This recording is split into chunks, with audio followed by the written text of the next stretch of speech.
ਵਾਹਿਗੁਰੂ ਜੀ ਕਾ ਖਾਲਸਾ ਵਾਹਿਗੁਰੂ ਜੀ ਕੀ ਫਤਿਹ। ਆਓ ਗੁਰੂ ਪਿਆਰੀ ਗੁਰੂ ਸਵਾਰੀ ਸਾਧ ਸੰਗਤ ਕੁਝ ਕੁ ਸਮਾਂ ਆਪਾਂ ਗੁਰੂ ਮਹਾਰਾਜ ਦੇ ਵਚਨਾਂ ਵੱਲ ਧਿਆਨ ਦੇਈਏ।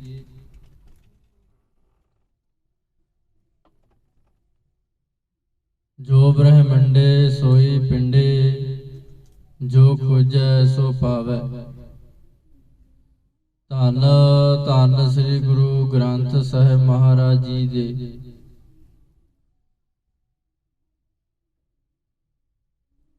ਮੁਖਵਾਕ ਗੁਰਬਾਣੀ ਦੇ ਰਹੱਸ ਪੂਰਨ ਸਿਧਾਂਤ ਨੂੰ ਬੜਾ ਹੀ ਵਿਸਥਾਰ ਪੂਰਵਕ ਨਾਲ ਦੱਸਿਆ ਗਿਆ ਹੈ,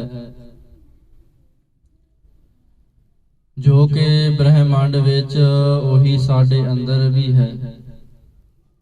ਪਰ ਸਾਧ ਸੰਗਤ ਜੀ, ਜੋ ਅੱਜ ਦਾ ਮਨੁੱਖ ਹੈ ਉਹ ਨਾ ਹੀ ਗੁਰਬਾਣੀ ਪੜ੍ਹਨ ਦੀ ਕੋਸ਼ਿਸ਼ ਕਰਦਾ ਹੈ ਤੇ ਨਾ ਹੀ ਸਮਝਣ ਦੀ ਕੋਸ਼ਿਸ਼ ਕਰਦਾ ਹੈ।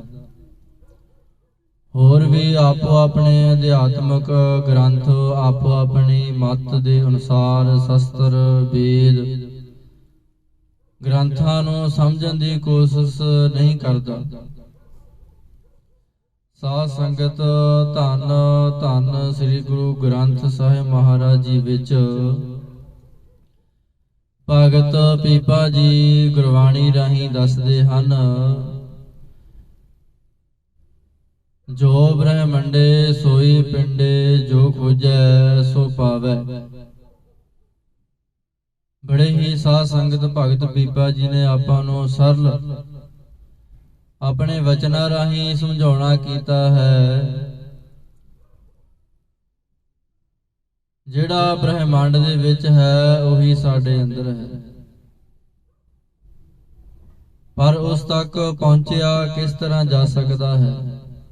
ਜੋ ਖੋਜੈ ਸੋ ਪਾਵੈ। ਜਿਹੜਾ ਉਸ ਨੂੰ ਖੋਜਦਾ ਹੈ ਉਸ ਨੂੰ ਪ੍ਰਾਪਤ ਕਰ ਲੈਂਦਾ ਹੈ।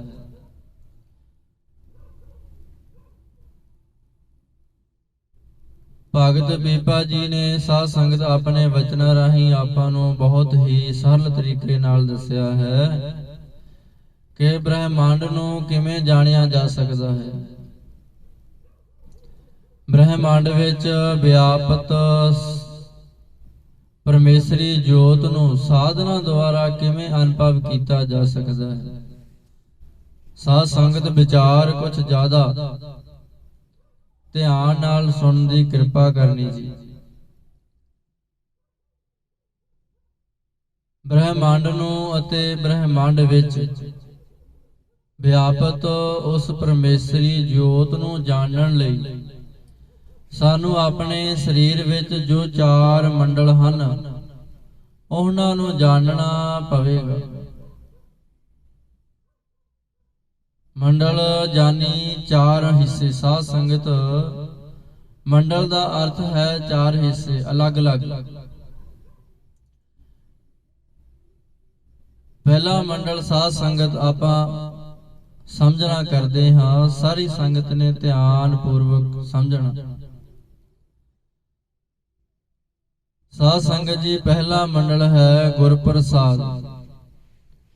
ਪਹਿਲੇ ਮੰਡਲ ਵਿੱਚ ਕਿਸੇ ਮਨੁੱਖ ਦਾ ਪ੍ਰਵੇਸ਼ ਤਦ ਹੀ ਸੰਭਵ ਹੈ ਜਦੋਂ ਉਹ ਸਭ ਉੱਪਰ ਸਾਂਝੀ ਵਰਸ ਰਹੀ ਈਸ਼ਵਰੀ ਕਿਰਪਾ ਨੂੰ ਸਮਝ ਲਵੇ,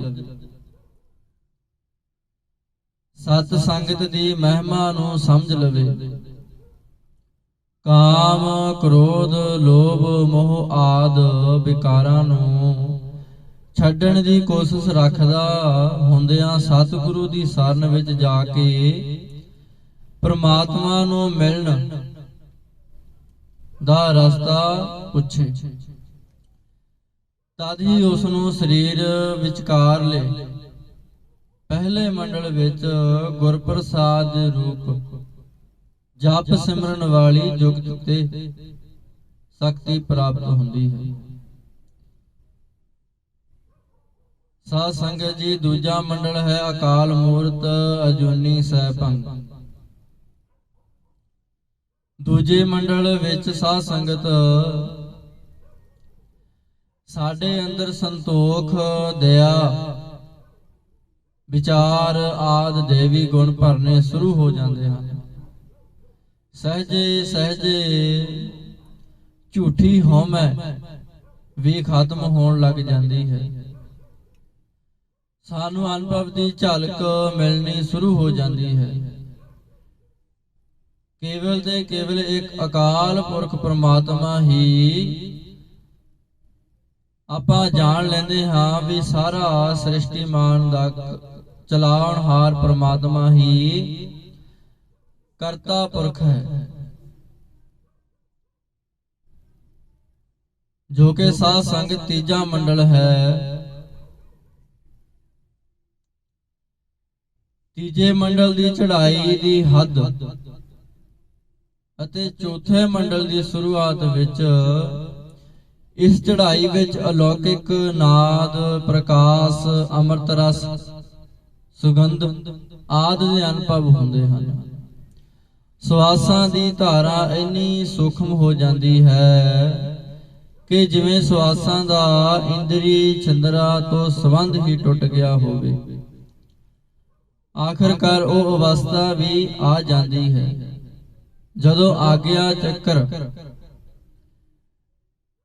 ਦੇ ਰੁਦਰ ਗ੍ਰੰਥੀ ਦਾ ਵੀ ਭੇਦਨ ਹੋ ਜਾਂਦਾ ਹੈ ਅਤੇ ਨਾਲ ਹੀ ਸਾਰੀਆਂ ਇੰਦਰੀਆਂ ਚੰਦਰਾਂ ਤੋਂ ਵੀ ਪੂਰਾ ਸੰਬੰਧ ਟੁੱਟ ਜਾਂਦਾ ਹੈ। ਇਸ ਅਵਸਥਾ ਦਾ ਹੀ ਵਰਣਨ ਕਰਦੇ ਹੋਏ ਕਬੀਰ ਸਾਹਿਬ ਪੁੱਛਦੇ ਹਨ, ਕਾਸੀ ਫੂਟੀ ਪੰਡਤਾ ਧੁਨ ਕਹਾਂ ਸਮਾਈ। ਸਾਧ ਸੰਗਤ ਜੀ, ਕਾਂਸੀ ਹੀ ਆਗਿਆ ਚੱਕਰ ਹੈ ਅਤੇ ਇਸ ਦਾ ਫੁੱਟ ਜਾਣਾ ਹੀ ਰੁਦਰ ਗ੍ਰੰਥੀ ਦਾ ਭੇਦਨ ਹੋਣਾ ਹੈ। ਹੁਣ ਅਨਹਦ ਧੁਨ ਵਿੱਚ ਇਕਮਿਕ ਹੋਈ ਸੁਰਤ, ਇੱਕ ਓੰਕਾਰ ਸਤਨਾਮ ਦੀ ਸ਼ਕਤੀ ਗਿਆਨ ਵਾਲੇ ਆਦ ਨਾਦ ਓਮ ਵਿੱਚ ਭੇਦ ਹੋ ਜਾਂਦੀ ਹੈ। ਇਸ ਅਵਸਥਾ ਵਿੱਚ ਸਾਧ ਸੰਗਤ ਜੀ ਸਵਾਸਾਂ ਦਾ ਆਉਣਾ ਜਾਣਾ ਵੀ ਠਹਿਰ ਜਾਂਦਾ ਹੈ। ਇਹੀ ਸੱਚਖੰਡ ਵਿੱਚ ਸਿੱਖ ਦਾ ਪ੍ਰਵੇਸ਼ ਹੈ। ਇਸ ਦੀ ਮਹਿਮਾ ਦਾ ਕੋਈ ਸਾਧ ਸੰਗਤ ਜੀ ਅੰਤ ਨਹੀਂ। ਜਿਵੇਂ ਕਿ ਗੁਰੂ ਨਾਨਕ ਮਹਾਰਾਜ ਜੀ ਨੇ ਆਪਾਂ ਨੂੰ ਕਿਹਾ ਹੈ, ਜੇ ਕੋ ਕਥੈ ਤਾਂ ਅੰਤ ਨਾ ਅੰਤ। ਇਹ ਅਵਸਥਾ ਵਿੱਚ ਸਾਧ ਸੰਗਤ ਜੀ ਨਿਤ ਅਭਿਆਸ ਕਰਦਿਆਂ ਇੱਕ ਓੰਕਾਰ ਦਾ, ਜਿਵੇਂ ਕਿ ਸਾਧ ਸੰਗਤ ਵਾਹਿਗੁਰੂ ਦਾ ਵੀ ਅਭਿਆਸ ਆਪਾਂ ਕਰ ਸਕਦੇ ਹਾਂ। ਇਸ ਮੰਡਲ ਵਿੱਚ ਆਪਣੇ ਸਾਧ ਸੰਗਤ ਜੀ ਸਵਾਸਾਂ ਦਾ ਵੀ ਠਹਿਰਾ ਹੋ ਜਾਂਦਾ ਹੈ। ਚੌਥਾ ਮੰਡਲ ਸਾਧ ਸੰਗਤ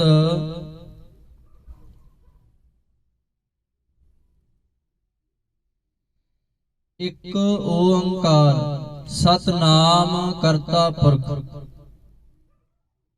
ਇਸ ਮੂਲ ਮੰਤਰ ਦਾ ਸਾਰ ਅਰਥ ਉਹ ਭਗਉਤੀ ਸਿਵਾ ਜਾਂ ਕੁੰਡਲਨੀ ਸ਼ਕਤੀ ਹੈ,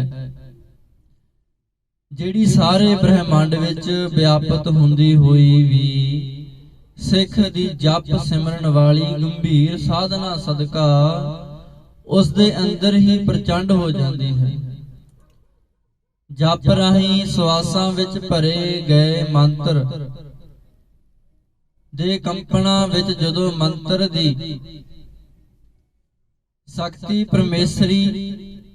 ਪਰਮੇਸ਼ਰ ਗੁਰੂ ਦੀ ਕਿਰਪਾ ਪ੍ਰਸਾਦ ਦੇ ਰੂਪ ਵਿੱਚ ਜਾਗ ਜਾਂਦੀ ਹੈ, ਤਾਂ ਉਸ ਦਾ ਸੁਖਮਨਾ ਵਿੱਚ ਰਸਤਾ ਖੁੱਲ ਜਾਂਦਾ ਹੈ ਅਤੇ ਆਖਰ ਵਿੱਚ ਸਿੱਖ ਸੱਚਖੰਡ ਵਿੱਚ ਪਹੁੰਚ ਕੇ ਨਿਹਾਲ ਹੋ ਜਾਂਦਾ ਹੈ। ਧਿਆਨ ਰਹੇ, ਅਕਾਲ ਪੁਰਖ ਪਰਮੇਸ਼ਰ ਦੀ ਇਹ ਸ਼ਕਤੀ ਪਰਮੇਸ਼ਰੀ ਉਸ ਵਿੱਚ ਅਭੇਦ ਰੂਪ ਵਿੱਚ ਪਰਮੇਸ਼ਰੀ ਉਸ ਵਿੱਚ ਅਭੇਦ ਰੂਪ ਨਾਲ ਹੀ ਸਦਾ ਸਥਿਤ ਰਹਿੰਦੀ ਹੈ। ਇਸ ਰੂਪ ਵਿੱਚ ਹੀ ਸ੍ਰਿਸ਼ਟੀ ਦੇ ਸਾਰੇ ਕਾਰਜ ਕਰਦੀ ਹੈ। ਪਰਮੇਸ਼ਰੀ ਭਗਉਤੀ ਇਸ ਮੂਲ ਮੰਤਰ ਦਾ ਇਸ਼ਟ ਪਦਾਰਥ ਹੈ। ਗੁਰੂ ਸਾਹਿਬਾਂ ਦੀਆਂ ਬਾਕੀ ਹੋਰ ਸਾਰੀਆਂ ਬਾਣੀਆਂ ਤੋਂ ਵੱਖ ਇਸ ਵਿੱਚ ਨਾਨਕ ਇਸ ਪਦ ਦੇ ਪ੍ਰਯੋਗ ਦੀ ਥਾਂ ਤੇ ਗੁਰਪ੍ਰਸਾਦ ਦਾ ਪ੍ਰਯੋਗ ਕਰਕੇ ਇਸ ਮੂਲ ਮੰਤਰ ਨੂੰ ਇੱਕ ਵਿਲੱਖਣ ਤੇ ਵਿਸ਼ੇਸ਼ ਦਰਜਾ ਪ੍ਰਦਾਨ ਕੀਤਾ ਗਿਆ ਹੈ। ਸਾਧ ਸੰਗਤ ਜੀ, ਜੋ ਕਿ ਸ੍ਰੀ ਗੁਰੂ ਨਾਨਕ ਦੇਵ ਜੀ ਮਹਾਰਾਜ ਦੁਆਰਾ ਆਪਾਂ ਨੂੰ ਅਨੇਕਾਂ ਹੀ ਸ਼ਕਤੀਆਂ ਦਾ ਵਰਦਾਨ ਮੂਲ ਮੰਤਰ ਇਸ ਚਾਰੇ ਮੰਡਲ ਸਾਧ ਸੰਗਤ ਮੂਲ ਮੰਤਰ ਵਿੱਚ ਸਥਿਤ ਹਨ।